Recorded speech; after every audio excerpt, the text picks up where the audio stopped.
Client satisfait après réclamation, ça n'arrive pas par accident. Appelez-nous pour vos assurances auto et habitation. Industrielle Alliance.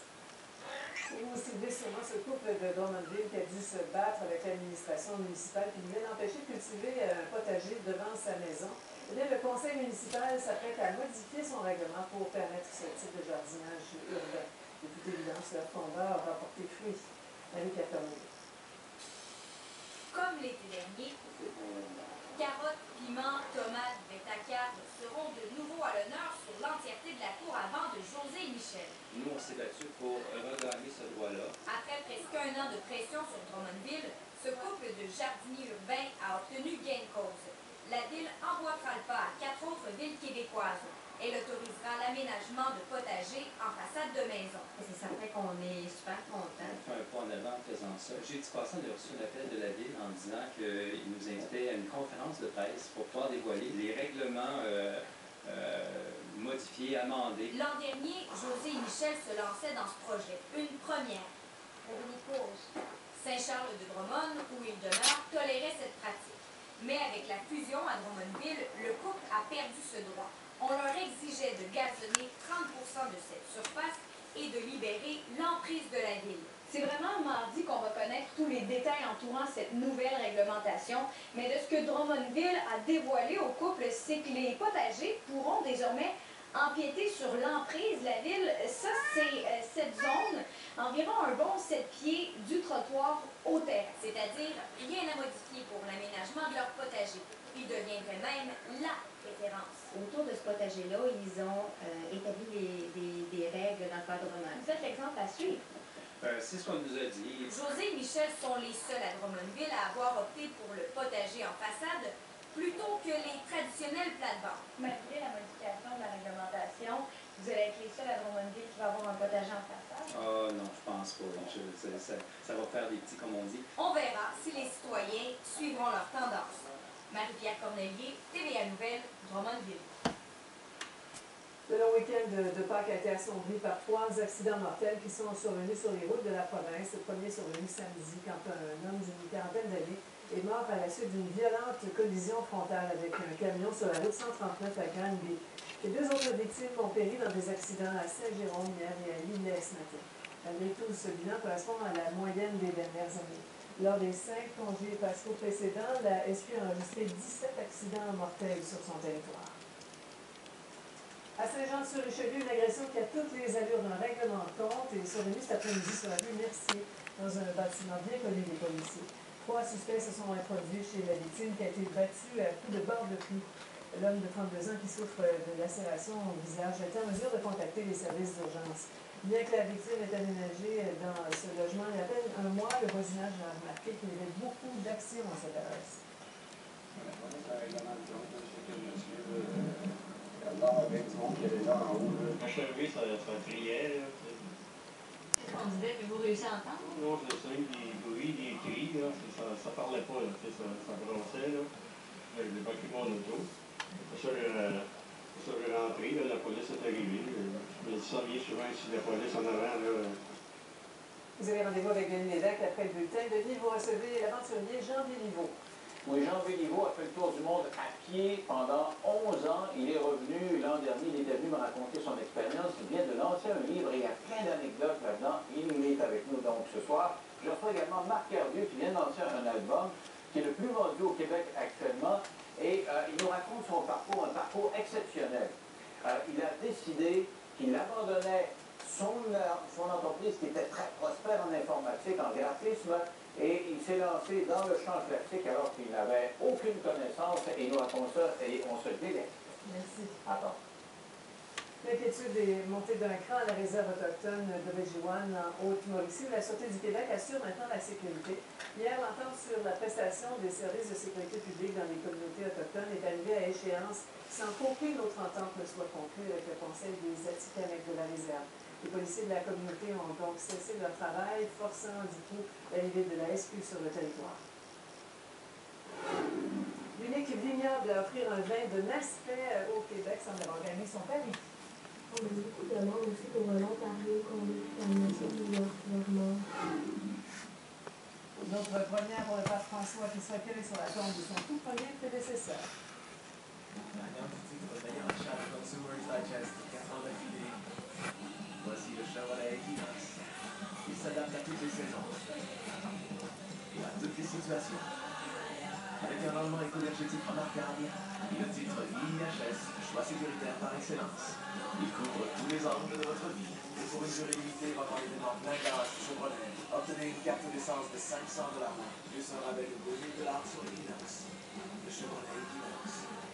Mercredi, temple de garantie.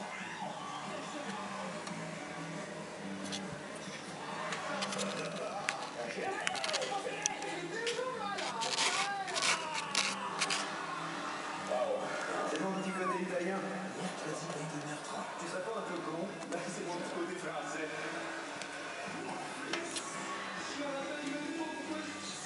Le meilleur de la décennie. Deuxième partie. Mercredi 21h30. Le seul vignoble à offrir un vin de messe fait au Québec sans avoir gagné son pari. En fait, le domaine des Côtes d'Ardoise de Donham semble plus jamais appelé à exporter ses produits. Marcel Gagnon. On a 3 vins qui sont accrédités pour le vin de messe. Des vins de type Porto que le domaine des Côtes d'Ardoise, qui n'hésite pas à rappeler qu'il est le premier vignoble au Québec, vend à ses clients depuis 30 ans quand même. Le rouge, c'est également digestif, comme le Porto Rico. C'est ça. Le noir, pendant un peu. Le blanc, apéritif. C'est pas des vins qui ont été faits pour être des vins de messe. Ils ont été choisis comme vins de messe. C'est très différent. Le fait que ce soit pour l'Église, on me raccrochait assez rapidement. Une réticence qui s'expliquerait par la crainte d'associer leur logo à une notion religieuse. C'est lui, Normand Lévesque, responsable du programme Église verte du Centre canadien de communisme, qui a initié le projet. Plutôt que d'avoir un vin importé de Californie, pour les églises, c'est un pas environnemental important parce qu'il y a une réduction des gaz à effet de serre, il y a moins de transport. Mais on ne pose pas l'étiquette vin de messe sur n'importe quel vin.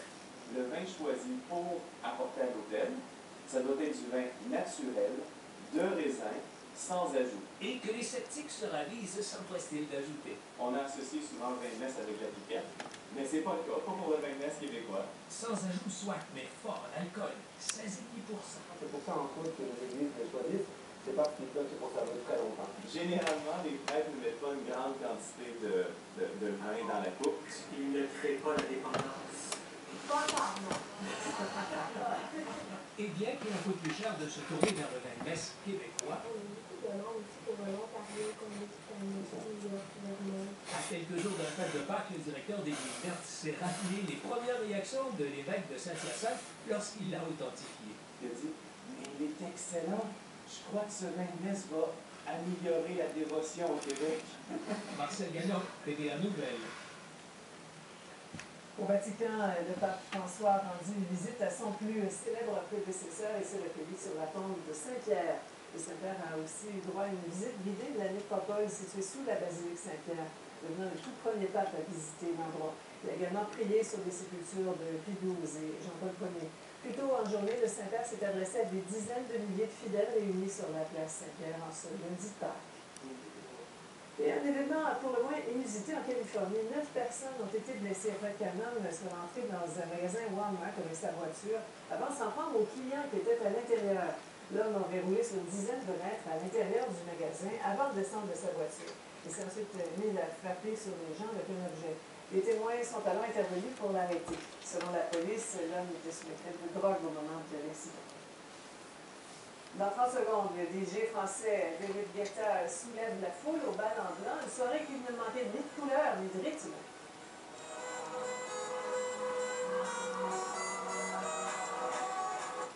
Oui, monsieur Day, c'est juste pour vous dire pour votre chalet que vous en pas. L'équipe de nettoyage est déjà en cours avec l'évaluateur dans le courant de l'après-midi.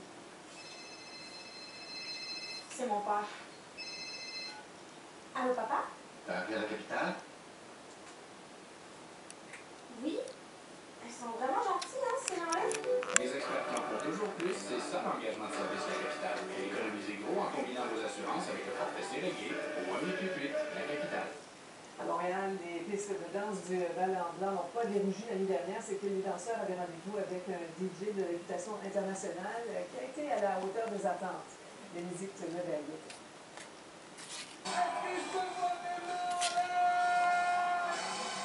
Le célèbre DJ français David Guetta était la tête d'affiche de cette 19e édition du Ballon Blanc. Chaudement accueilli par la foule, le roi de la soirée a fait son entrée vers 1h du matin. Placé au centre d'un gage lumineuse, le DJ a tous ses plus grands succès au plaisir des nombreux fans.